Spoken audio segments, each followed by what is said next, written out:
नमस्कार, मैं हूं संजय शर्मा। आप देख रहे हैं 4 PM न्यूज नेटवर्क। अभय द्विवेदी जी के संग रोज शो करता हूं। आज का शो जरा कुछ अलग हटके है। कुछ इतिहास के पन्नों में भी मैंने बातचीत करी है। दरअसल संभल में एक तस्वीर सामने आई। वहां के विवादित सीओ है, वो हनुमान जी की गदा लेकर चल रहे हैं। पीछे पीछे धार्मिक जरूर चल रहा है। तो मैंने ट्वीट भी किया। आप मेरा ये ट्वीट का स्क्रीनशॉट देख रहे हैं। हाँ, एक रिक्वेस्ट ये है कि मेरे जरा ट्विटर पे आप लोग थोड़ा इसको सब्सक्राइब कर लीजिए, क्योंकि जो ट्वीट अब एक्स हो गया है ट्विटर, वो मेरे सब्सक्राइबर 52,000 से आगे नहीं जाने देता। जैसे ही आगे जाते हैं, कम कर देता है। उसको लगता है कि मैं सरकार से अगर सवाल पूछ रहा हूँ तो मेरे फॉलोअर ज़्यादा नहीं होना चाहिए। तो ये मेरा ट्विटर अकाउंट दिख रहा है। अगर उचित समझे तो आप इसको सब्सक्राइब करिएगा। बहुत सारी बढ़िया खबरें यहाँ मिलती रहती हैं। तो मैंने उस ट्विटर पर लिखा कि ये क्या सीन है? एक यूनिफ़ॉर्म पहना हुआ सीईओ, जिसका काम है लॉ एंड ऑर्डर मेंटेन करना, वो गदा लेके चल रहा है। और मैंने फिर ट्वीट भी किया, एक्स एक्स पे भी लिखा कि कुछ दिनों बाद ये मैंने अभय जी भी थी पूछा कि अभय जी, कुछ दिनों बाद ऐसा हो जाएगा कि जो जिले के डीएम एसपी हैं, उनके लिए पहली शर्त हो जाएगी कि जो गोमूत्र पी सकता है वो जिले का डीएम एसपी हो जाएगा। जो कांवड़ियों पे और धार्मिक लोगों पे पुष्प वर्षा कर सकता है, वो डीजीपी चीफ सेक्रेटरी बनाया जाएगा। क्या ये उचित है? क्या किसी भी देश में यूनिफॉर्म पहनने वाले व्यक्ति को ये शोभा देता है? और फिर हमने इतिहास के पन्नों से जुड़ते-जुड़ते बातें करी कि मोहन भागवत कौन-सा खेल खेलने जा रहे हैं और क्या कारण है मोदी अब योगी के दुश्मनों को बुला के चाय पिला रहे हैं। बहुत शानदार बातचीत, बहुत सारगर्भित बातचीत। आपसे रिक्वेस्ट है, चैनल को सब्सक्राइब करिएगा, जॉइन करिएगा। चलते हैं अभय दुबे जी के पास। 4 PM न्यूज नेटवर्क में स्वागत है अभय दुबे जी आपका।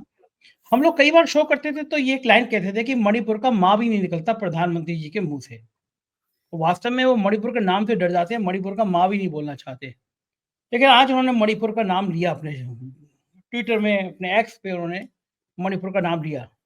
नाम इसलिए लिया कि मणिपुर के मुख्यमंत्री का जन्मदिन था, तो उन्होंने बधाई दी। अब सोशल मीडिया पे लोग ट्रोल कर रहे हैं कि चलो मणिपुर के नाम मुख्यमंत्री के जन्मदिन के बहाने ही सही, मणिपुर का माँ तो निकला। निहाल सिंह राठौर हैं लोक गायिका, उन्होंने कहा है कि प्रधानमंत्री शुक्रिया आपका, कम से कम आपके मणिपुर का माँ तो नहीं निकला आपके मुँह से। प्रधानमंत्री ऐसा मौका क्यों दे रहे हैं? लोग इतनी मजाक उड़ाएँगे उनका। देखिए, मुझे तो लगता है कि जन्मदिन की इस बधाई के पीछे एक छिपा हुआ संदेश है। और वो संदेश ये है कि आप अपने जन्मदिन की बधाई लीजिए, जन्मदिन का उत्सव मनाइए। ये आपको मणिपुर के सवाल पर क्षमा मांगने की कोई आवश्यकता नहीं थी, क्योंकि ये क्षमा मांगना किसी भी प्रशासनिक विफलता के कारण, किसी नीतिगत विफलता के कारण, किसी गड़बड़ी के कारण, पहली बात तो ये है कि नरेंद्र मोदी और भारतीय जनता पार्टी की संस्कृति के विपरीत है। वो कभी किसी बात पर क्षमा नहीं मांगते। उनके यहाँ कभी कोई इस्तीफा नहीं देता। आप देखिए, कभी किसी ने कोई इस्तीफा दिया है? कभी नहीं। कोई क्षमा नहीं मांगता किसी भी बात के ऊपर। ये वो लोग हैं जो चुपचाप निजी बातचीत में तो मान लेते हैं कि हमसे गलती हो गई, लेकिन कहते हैं कि इसको हम ठीक नहीं करेंगे।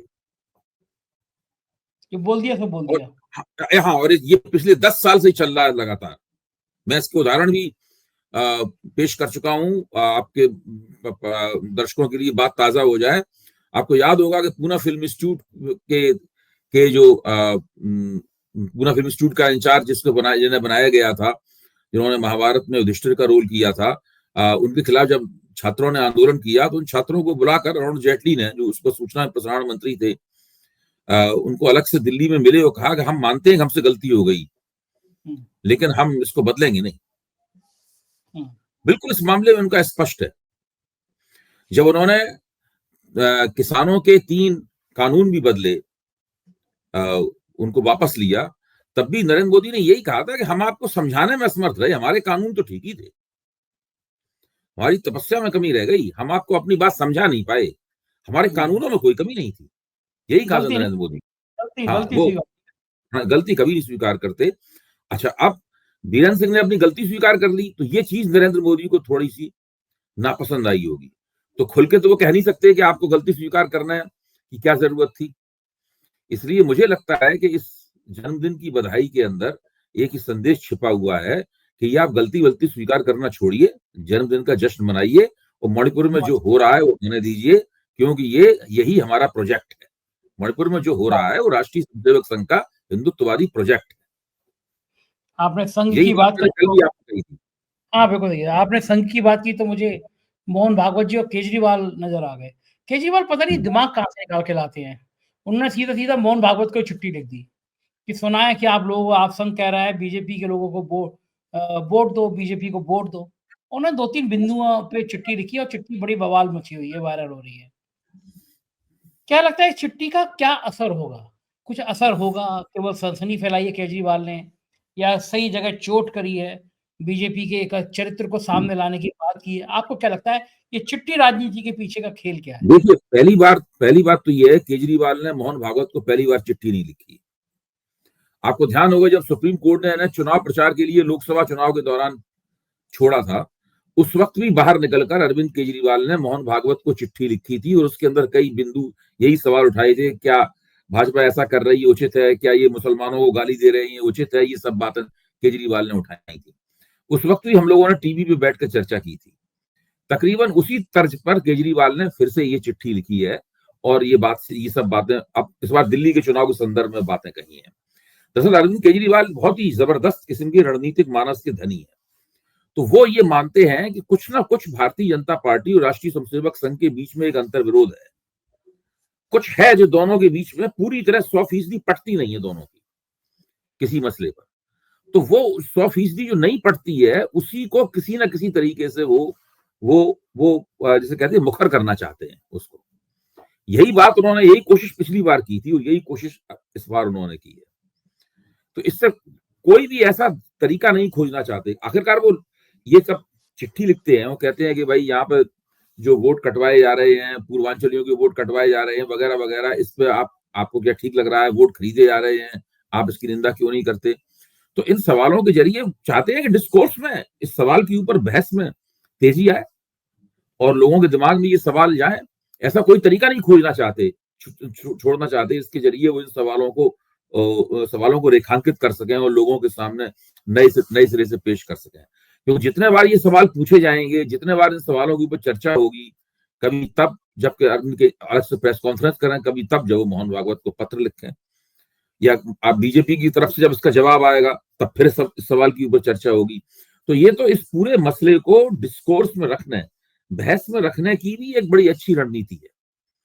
दूसरे, ये भारतीय जनता पार्टी के जो हथकंडे हैं उन्हें भारतीय जनता पार्टी के गले में ही तोक की तरह पहनाने की कोशिश भी है कि भाई आपके जो विचारधारात्मक प्रमुख हैं, हम उन्हीं के सामने ये सवाल रखेंगे, जो आप कर रहे हैं उसी को हम उनके सामने रखेंगे कि ये आपकी ही संतान पार्टी के लोग ये कर रहे हैं, आपका इस बारे में क्या ख्याल है, आप इसके बारे में कुछ क्यों नहीं करते। दूसरे, अरविंद केजरीवाल को इस बात का भी एहसास है कि सब तरह के लोग राष्ट्रीय स्वयंसेवक संघ के अनुशासन से बंधे हुए नहीं है। हिंदुत्ववादियों की कई किस्में हैं, वो सब इनके स्वयंसेवक नहीं है, सब इनके साथ शाखा में नहीं जाते, सब इनका आदेश नहीं पालन करते, सब प्रचारकों के अधीन काम नहीं करते। तो तरह तरह के ऐसे हिंदुत्ववादी भी हैं जो राष्ट्रीय स्वयंसेवक संघ के दायरे में नहीं है।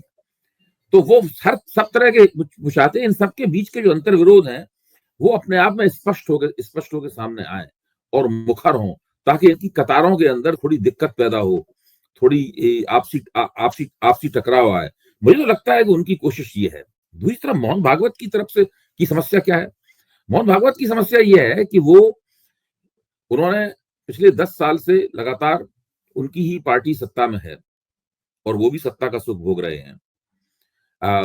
इसमें ये तो उन्हें साफ दिखाई पड़ रहा है कि पूरा जो सार्वजनिक विमर्श है वो हिंदुत्ववादी हो गया है, चाहे वामपंथी हो, चाहे धर्म दक्षिणपंथी हो, चाहे कठोर दक्षिणपंथी हो, कोई भी हो, वो सब उसी हिंदुत्ववादी विमर्श के दायरे में ही सारी चर्चा, सारा बहस, सारा जवाब सवाल सब उसी के अंदर होता है, सारी काटमास उसी के अंदर हो रही है। अब उनके सामने समस्या ये है कि सब लोगों को वो अपनी लाइन के मुताबिक अनुशासित कैसे करें, हिंदुत्व की हर तरह की राजनीति के सुपर सरपंच कैसे बने, सबसे बड़े एकमात्र सरपंच कैसे बने, सबको कैसे अनुशासित करें, ये भी उनके सामने एक समस्या है। तो ये समस्या ही बार बार तरह तरह की दिक्कतों को जन्म देती है। उन्हें लगता है कि लोग हमारी बात नहीं मान रहे। भाई उन्होंने वक्तव्य दिया तो उसके बाद में फिर ऑर्गेनाइजर में लेख छप गया, उसकी सफाई दी गई, ये लेख तो उनके वक्तव्य देने से पहले लिखा गया था। अच्छा, सवाल इस बात का है, क्या मोहन भागवत के दिमाग में ये बात थी तो किसी को पता नहीं था क्या? मोहन भागवत तो इससे काफी पहले वो कह चुके थे कि हर मस्जिद के नीचे शिवलिंग क्यों देखना, वो तो 2 साल पहले ये बात कह चुके थे, वो बात तो पता थी लोगों को। उससे पहले तो ये लेख नहीं लिखा गया था।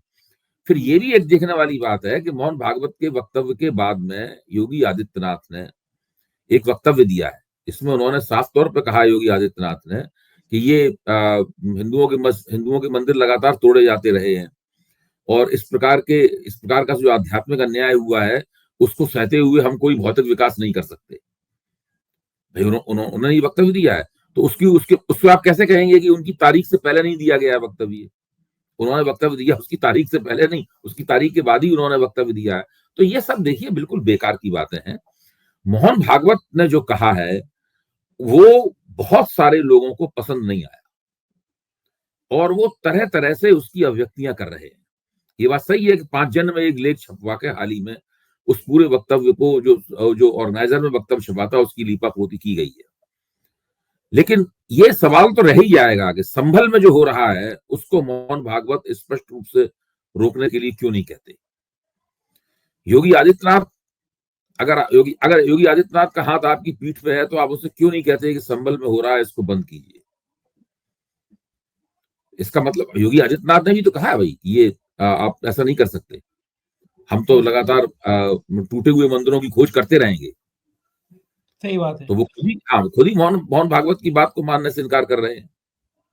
अभय जी, एक फोटो वायरल हो रहा है। संभल में एक यात्रा निकाली जा रही है, धार्मिक यात्रा, और जो वहाँ के विवादित सीओ हैं अनुज चौधरी, वो हाथ में गदा लेकर यूनिफॉर्म में चल रहे हैं। यूनिफॉर्म में हाँ, पढ़िए मैंने एक व्यंग्यात्मक भाषा में अपने ट्वीट पर लिखा है, मैं वो दर्शकों को ट्वीट अपना दिखा भी रहा हूँ स्क्रीन पे। मैंने वो मतलब मुझे वो बड़ा अजीब-सा लगा। मैंने लिखा कि संभल में यात्रा निकल रही है, विवादित सीओ गदा लेकर चल रहे हैं। अब समय आ गया जब डीएम और एसपी को आदेश दिया जाए कि वो नंगे पैर गदा लेकर चलेंगे, तभी उनको जिले में तैनाती मिलेगी। सभी अफसर छतों से, हेलीकॉप्टर से कांवड़ियों पर पुष्प वर्षा करेंगे। कोई भी कांवड़िया कुछ भी करे उसके खिलाफ कोई कार्रवाई नहीं की जाएगी। जो अफसर खाली पेट गोमूत्र पिएंगे उनको चीफ सेक्रेटरी और डीजीपी बनाने की अतिरिक्त योग्यता मानी जाएगी उनकी। वो मंत्री बनाए जाएंगे जो शराब ना पीते हो और अय्याशी भी ना करते हो। लिखा मैंने व्यंग में है, लेकिन ये बात अब चर्चा का विषय बन गई है। एक सीईओ बताइए जिसके पास जिम्मेदारी है, वो यूनिफॉर्म में गदा लेके चल रहा है। आपने देखा होगा जो मौजूदा डीजीपी हैं प्रशांत कुमार जी, जब एडीजी थे तो ये हेलीकॉप्टर से कांवड़ियों पे पुष्प वर्षा कर रहे थे। तो अगर कांवड़िए अपने धार्मिक प्रायोजन के लिए जा रहे हैं, तो हज कमेटी में जाने वाले लोग, हज करने वाले लोग जब जाएंगे, तो क्या उत्तर प्रदेश के एडीजीपी या डीजी या आईजी उनके ऊपर पुष्प वर्षा करेंगे? एक जिले के डीएम एसपी कांवड़ियों के पैर गर्म पानी से धो रहे थे। बरेली का वाक्य याद होगा, जब कांवड़ियों के पास से तमंचे निकले थे, दंगा होते था। और मैं किसी की धार्मिक उस पे सवाल नहीं उठा रहा, लेकिन कांवड़ में कौन-कौन लोग होते हैं हम सब जानते हैं। किसी मंत्री का, किसी अंबानी अडानी का, किसी उद्योगपति का बेटा नहीं जाता कांवड़ लेकर।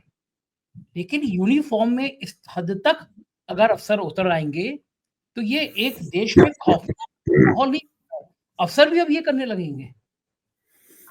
संजय जी, चूंकि आपने सवाल पूछा है और आप मुझसे इसका जवाब चाहते हैं, तो मैं आपसे अपील करूंगा कि आप 90 के दशक की शुरुआत याद करें। मैं उस वक्त पत्रकारिता में सक्रिय था और मुझे एक एक घटना अच्छी तरीके से याद है। उस वक्त मुलायम सिंह यादव उत्तर प्रदेश के मुख्यमंत्री थे और उनका कहना यह था, और कारसेवक उत्तर प्रदेश के ऊपर टिड्डी दल की तरह हमला कर रहे थे। केंद्र में वीपी सिंह प्रधानमंत्री थे और मुलायम सिंह का कहना था कि मैं अयोध्या में किसी को पर नहीं मारने दूंगा, चिड़िया भी वहां पर नहीं मार सकती, ये मुलायम सिंह का कहना था। और कारसेवक लगातार कोशिश कर रहे थे कि अयोध्या में घुसें और उसके ऊपर बाबरी मस्जिद के ऊपर हमला करें। उस वक्त प्रशासन की क्या स्थिति थी?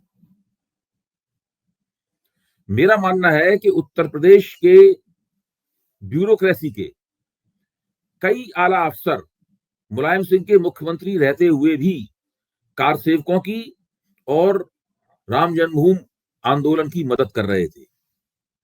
उसमें से कुछ तो खुल के मदद कर रहे थे और उनका कुछ भी नहीं किया गया उसके बाद से। देखिए, अगर वो खुल के मदद नहीं करते तो फिर वो इतनी, जब सीआरपी लगी हुई थी तो कैसे कुछ कार सेवक गुंबद पे चढ़ गए कुदाल लेके? वो कुदाल लेकर वहां चढ़ गए, उसके बाद गोली चलाई गई, उसमें कार सेवक मारे गए। वो घटना हम सब लोगों को अभी तक याद है। तो हिंदुत्ववादी आंदोलन कामयाब ही नहीं हो सकता था अगर ब्यूरोक्रेसी में बहुतेरे लोगों ने उसकी मदद नहीं की होती। कुछ लोगों ने छुप के मदद की, कुछ लोगों ने खुल के मदद की। जो लोग सरकार के प्रति अत्यंत वफादारी दिखाना चाहते हैं, वो आज भी इस तरह के नजारे पेश कर रहे हैं कि वो पुष्प वर्षा कर रहे हैं या पैर धो धो के पी रहे हैं ये। और जो जो जो जो गदा लेके श्रीमान जी चले हैं, वो जल्दी ही भारतीय जनता पार्टी के टिकटार्थी होंगे। आपको ध्यान होगा कि उस राम जन्मभूमि आंदोलन में, 90 के दशक की शुरुआत वाले आंदोलन में, कई रिटायर्ड आईपीएस अफसर भी सक्रिय थे, आईएएस अफसर भी सक्रिय थे। तो ब्यूरोक्रेसी और राम जन्मभूमि आंदोलन के बीच में वो पुल की तरह काम करते थे, क्योंकि उनकी ब्यूरोक्रेसी से काफी उनका रब्त जब्त था। उनके जरिए ही ब्यूरोक्रेसी को सभी बताया जाता था कि अब आपको क्या करना है, अब आपको क्या करना है। भाई मान लीजिए वो 80 कलश जा रहे हैं कार सेवकों के, आप कल्पना कीजिए, मैं आपको वो नजारा पेश कर रहा हूं, 80 कलश जा रहे हैं। तो क्या कोई जो पुलिस वाले उस कलश के पहरे पे खड़े होते थे, क्या वो जूते पहन कर खड़े होते थे? नहीं, वो जूते पहन के नहीं खड़े होते थे। तो ये प्रवृत्ति बहुत पुरानी है। अब तो भारतीय जनता पार्टी की हुकूमत है और हिंदुत्व का डिस्कोर्स पहले के मुकाबले ज्यादा मजबूती के साथ समाज में जम चुका है। तो अब ऐसा होना मुझे कोई ताज्जुब की बात नहीं लगती उसमें। अब तो ऐसा होना, आपने जो लिखा है, ये भी सब होगा एक दिन। ये भी सब होगा कि लोगों को ब्यूरोक्रेसी से पूछा जाएगा कि भाई आप रोज गोमूत्र पीते हैं कि नहीं पीते। हाँ, ये लग रहा है ये हंसने की बात नहीं है। आपने ऐसे तंजिया लहजे में लिखा होगा, लेकिन वो लोग उसे गंभीरता से ले रहे होंगे। ये भी क्वालिटी होगी हमारी। हाँ, नहीं, लोग सोच रहे होंगे कि इसका प्रैक्टिस शुरू कर देनी चाहिए गोमूत्र पीने की। हाँ, नंबर बढ़ जाएंगे हमारे। बिल्कुल। अच्छा, मुझे बताइए अभय जी, जो आपने उस दौर की बात याद दिलाई, उस समय मुख्यमंत्री के प्रमुख सचिव नृपेंद्र मिश्रा हुआ करते थे। और मुख्यमंत्री का प्रमुख सचिव सबसे ताकतवर अफसर हुआ करता था वो तो। मुख्यमंत्री से बिना जिले के जो डीएम एसपीओ में हर समय मुख्यमंत्री से बात थोड़ी ना करते थे, वो तो प्रमुख सचिव से बात करके आदेश लेते थे। बिल्कुल। मुझे याद आ रहा है कार सेवकों पे जब गोली चलाने का आदेश हुए तब भी नृपेंद्र मिश्रा मुख्य सचिव थे। एक अयोध्या में कार, तो बात जब देखिए, आपको तो ये पता ही है कि नरेंद्र मोदी ने प्रधानमंत्री बनने के बाद में संसद में जो पहला कानून बदला या बनाया, वो नृपेंद्र मिश्रा को एक्सटेंशन देने के लिए था। भाई नृपेंद्र मिश्रा तो नरेंद्र मोदी की सरकार और प्रशासन के लिए बहुत महत्वपूर्ण रहे हैं। भाई उनके प्रधानमंत्री दफ्तर के पूरे सर्वे सर्वा नृपेंद्र मिश्रा रहे लंबे अरसे तक, जब प्रधानमंत्री ने शपथ ली उसके बाद में। उसके बाद राम मंदिर जब बना तो राम मंदिर बनाने में भी नृपेंद्र मिश्रा की भूमिका हम सब लोगों को पता है। उनके बेटे को टिकट भी मिला, मेरा सवाल ये था अभय जी कि जो गोली चलाने के लिए सीधे तौर पर जिम्मेदार था मुख्यमंत्री मुलायम सिंह के टाइम में, वो आदमी राम जन्मभूमि समिति का अध्यक्ष बना दिया जाता है। फिर जमीन इसकी जांच करने की जरूरत है कि वो जिम्मेदार थे या गोली चलवाना भी उनके ऊपर गोली चलवाना भी हिंदुत्ववादी एजेंडे का अंग हो सकता है। हाँ, ये हो सकता है कि प्लानिंग रही हो कुछ भी। देखिए, ये सब चीजें, इन सब चीजों का रहस्य, यही मैं कहना भी चाहता था, इन सब चीजों का रहस्य क्या है, ये गोली क्यों चलाई गई, फिर गोली कितनी चलाई गई, कितने लोग मारे गए, कितनी, सब पहले से कितना तय था, क्या होगा क्या नहीं होगा। इस तरह की बहुत सारी घटनाएं ऐसी होती हैं। अब मुलायम सिंह जी तो मुख्यमंत्री थे, वो बहुत बड़े संघर्ष में फंसे हुए थे मुलायम सिंह जी उस वक्त। मैंने तो उस पूरी घटनाक्रम पे किताब भी लिखी है, और उस पूरे घटनाक्रम पे मधुलिमई ने भी एक किताब लिखी है। मधुलिमई किताब का शीर्षक है वीपी से पीवी तक। पीवी मतलब पीवी नरसिंह राव।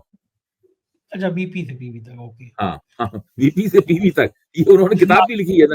हाँ, मधुलिमई ने, हिंदी में भी किताब है उनकी, मैंने हिंदी में पढ़ी है किताब ये। और मैंने अपनी पुस्तक में, मैं आपको बता रहा हूँ, देखिए राम जन्मभूमि आंदोलन जो था, उसमें पुस्तक का नाम क्या है जिसमें आपने ये सब लिखा है? इसका पुस्तक का नाम क्या है आपकी इस वाली का? मैंने मुलायम सिंह यादव के ऊपर ही एक पुस्तक लिखी है। मुलायम सिंह यादव एक राजनीतिक अध्ययन, उसमें बहुत ही विस्तार से उस तरह की उस तमाम घटनाओं का जिक्र है, और उन घटनाओं में उल्लेख मैंने मधुलिमई की पुस्तक का भी किया है। अच्छा, वीपी से ओके। पीवी तक। हाँ। अच्छा, लेकिन मेरे को एक बात समझ में नहीं आती कि जब तकदीर इतनी अच्छी है नितिन जी की वो मुलायम सिंह की सबसे करम खासम-खास, प्रधानमंत्री के खासम-खास, अब राम जन्मभूमि मंदिर राम मंदिर बनाने का सब ठेका भी उनको दे दिया गया कि आप ही बनाइए। तो यानी मतलब भगवान राम बड़ी कृपा होगी मुझसे मैं एक सज्जन जो कह रहे थे वो कहते थे कि भई बिना भगवान की मर्ज़ी के पत्ता भी नहीं हिलता। तो मुझे लगा नृपेंद्र मिश्रा जी के तो डायरेक्ट कनेक्शन हो गया होगा, मंदिर बनवा रहे हैं वो। लेकिन बेटा चुनाव हार गया। ये भगवान जी का कनेक्शन कुछ गड़बड़ हो गया था नृपेंद्र मिश्रा के साथ, वरना बेटा क्यों हार जाता? जब नरेंद्र मोदी को भगवान विष्णु का अवतार घोषित किया गया, हुँ। तो अगर वो अवतार घोषित करने से भगवान खुश होते, तो उत्तर प्रदेश में फिर ये समाजवादी पार्टी को 37 सीटें कैसे मिलती? हाँ, अयोध्या भी क्यों हार जाते? अयोध्या भी क्यों हार जाते? तो कुछ ना कुछ तो इन लोगों ने गड़बड़ की है ना। तो उस गड़बड़ हाँ, का राम ईश्वर ने उनका दंड भी दिया है गड़बड़ का। क्योंकि हाँ, जब क्योंकि पहला संसद का अधिवेशन हुआ था और जब विपक्ष के लोग राहुल गांधी और महुआ मोइत्रा ये सब लोग भिगो-भिगो के नरेंद्र मोदी को मार रहे थे, भिगो-भिगो के दे रहे थे, उस वक़्त नरेंद्र मोदी तो बैठे हुए थे ना, उनके मुँह पे ही सारी बातें कही जा रही थी। हाँ, अच्छा ये अयोध्या का बड़ा मुद्दा हुआ। मैं तो उन्होंने कश्मीर खड़े का होके दावा नहीं किया नरेंद्र मुझे तो लग रहा था कि खड़े होके दावा ना कर दें कि नहीं-नहीं आप गलत कह रहे हैं, मैं ही साबित करूँगा कि मैं ही नॉन बायोलॉजिकल हूँ। हाँ, ये वो तो मेरी मैं सीटें कम हो गई ये मेरी सीटें कम हो गई इससे गलतफ़हमी मत रहिए। हाँ। अच्छा अभी अयोध्या बड़ा हमने अपना अवतारी रूप दिखाया नहीं है। दिखाया नहीं है। अयोध्या में बड़ा वो मामला हर जगह रहा। मैं कश्मीर के चुनाव में कवर करने गया तो एक हयात जी हैं नेशनल कॉन्फ्रेंस की जो बहुत फायर ब्रांड स्पोक्स पर्सन है, वो भी मुझसे इंटरव्यू कह रही हैं कि आपकी अयोध्या ने तो पूरे देश को संदेश दे दिया।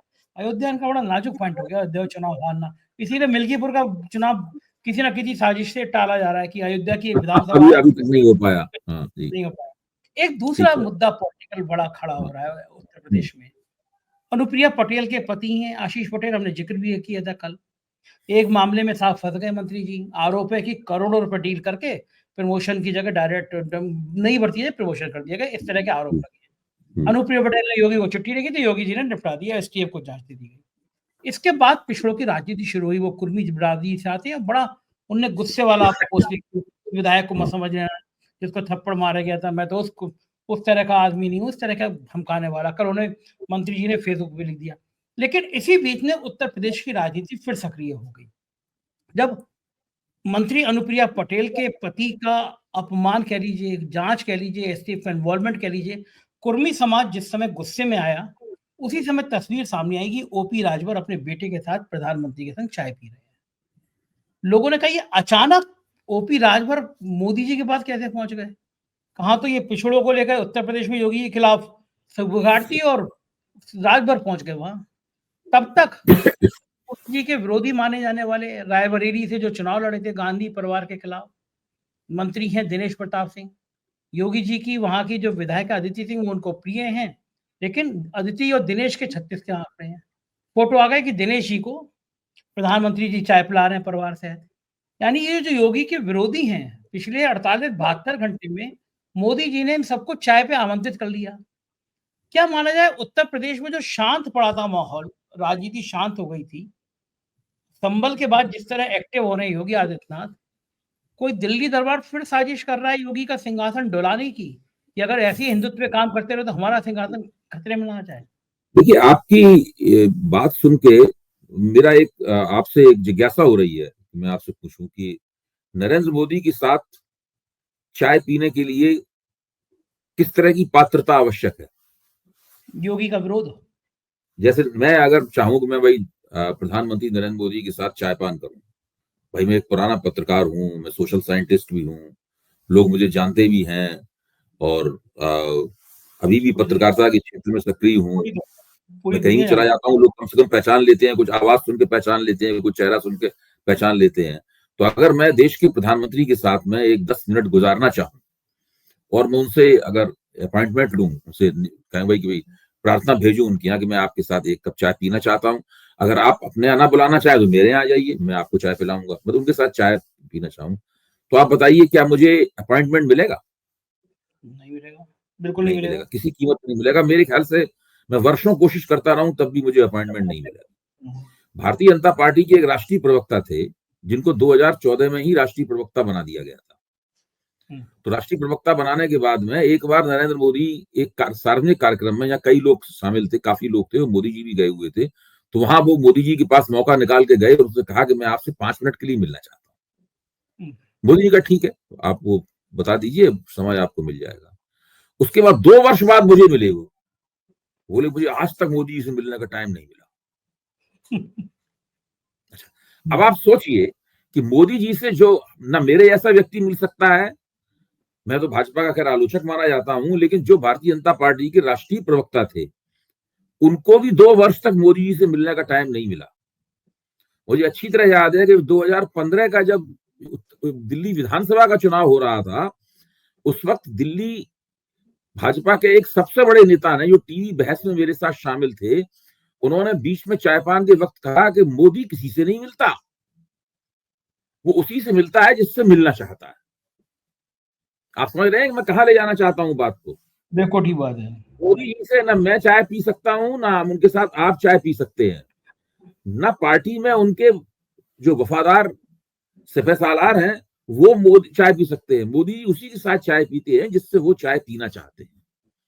तो अगर उन्होंने ओम प्रकाश राजभर और उनके बेटे के साथ चाय पी है, अगर दिनेश प्रताप सिंह और उनके परिवार के साथ चाय पी है, तो उसके पीछे एक राजनीतिक मकसद है, ये मैं कहना चाहता हूं। तो मकसद तो साफ है कि जो योगी के विरोधी हैं वो मोदी के उनकी एंट्री है। वो तो देखिए, वो तो पूरे दोनों गुट खुले हुए हैं एकदम सामने। इसके पीछे चूंकि नरेंद्र मोदी और अमित शाह योगी आदित्यनाथ को हटा नहीं पाए अभी तक, राजनीतिक परिस्थितियों के कारण, ऐसा उन्हें, मुझे नहीं लगा कि उन्हें लगा शायद रखे रहने, हटाने से ज्यादा दिक्कत पैदा होगी, हटा नहीं पाए, इसलिए इस बात पे थोड़ी सी धूल पड़ गई है। लेकिन कभी भी ये धूल उड़ जाएगी और ये फिर से जो संघर्ष है दोनों गुटों का, ये गुटबाजी निकलकर सामने आएगी।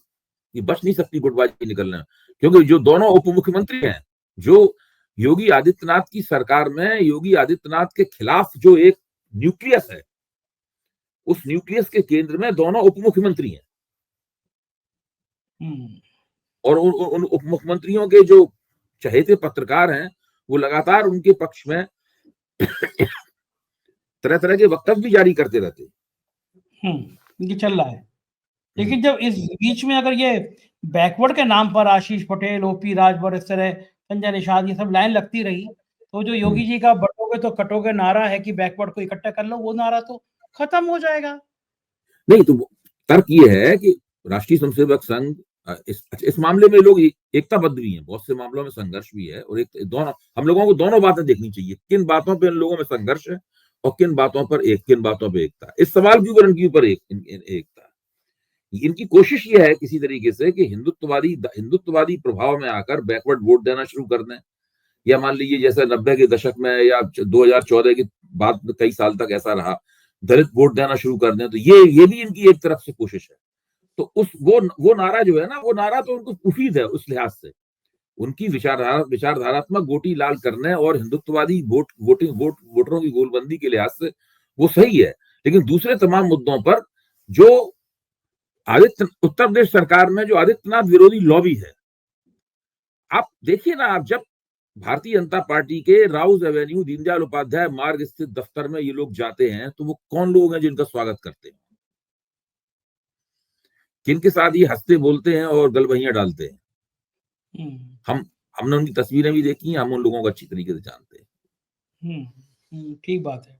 हाँ, और फिर मोदी जी किनके साथ चाय पीते हैं, तो आदित्यनाथ जी और उनके, वो बिल्कुल मामला साफ है। हाँ, यानी इसका मतलब एक नए सिरे से यूपी की राजनीति को नए एंगल से हवा दी जा रही है योगी को कमजोर करने के लिए। बहुत बहुत शुक्रिया अभय जी, आपने इतना समय दिया, हमने बातचीत की, आभार। ये थे अभय दुबे जी, और मुझे यकीन है ये बातचीत आपको पसंद आई होगी। मुझे बताते रहिएगा कि मैं सही बात कर रहा हूँ या नहीं कर रहा हूँ। आपका प्यार बहुत महत्वपूर्ण है। पुनः आपको नए साल की हार्दिक शुभकामनाएं।